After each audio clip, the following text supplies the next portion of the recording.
PSL final ম্যাচের দিন সকালেই ঢাকায় এসেছেন শান মাসুদরা।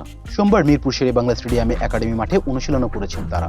ঢাকায় পৌঁছে কত কিছুরই সাক্ষী না হলো তারা। টিভিতে দেখেছেন পিএসএল এর নাহিদ রানার দল পেশোয়ার জালমিকে চ্যাম্পিয়ন হতে। ঢাকা টেস্টের 4 দিন বাকি থাকতে উইকেটও দেখলেন এক ঝলক। প্রথম টেস্টের উইকেট গড়ায় হাত দিয়েছেন ক্রিকেটার টনি হ্যামি। বিপল সরিয়ে সেই প্রস্তুতি দেখে নিলেন নোমান আলী ও মোহাম্মদ রিজওয়ান।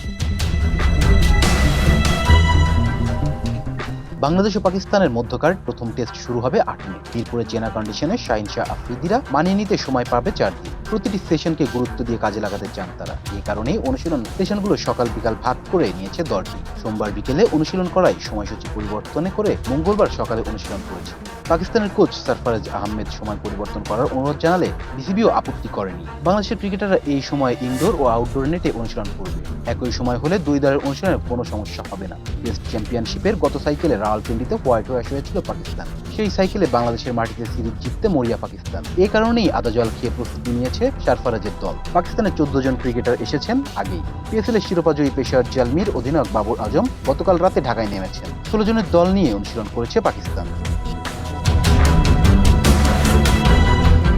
এই টেস্ট দলে 4 জন অভিজ্ঞ ক্রিকেটার রয়েছেন, তারা সবাই ব্যাটার। তবে বোলিং এ কোনো ঝুঁকি নেয়নি পাকিস্তান। অভিজ্ঞ 4 পেসার খুররাম শাহজাদ, মোহাম্মদ আব্বাস ও শাহিন শাহ আফ্রিদির যে কোনো 3 জনকে খেলতে পারবেন দলে। দলে থাকা স্পিনার নোমান আলী ও সাজিদ খানও অভিজ্ঞ। তাই পাকিস্তান বোলিং বিভাগকে হালকা করে দেখার সুযোগ নেই।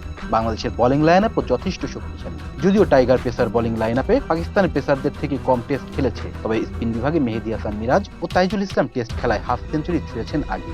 অফ স্পিনার নাইম হাসানও ঘরোয়া লিগে খেলে হাত পাকিয়েছেন। সেদিক থেকে দেখলে বাংলাদেশের টেস্টের বোলিং লাইন আপ ভালোই।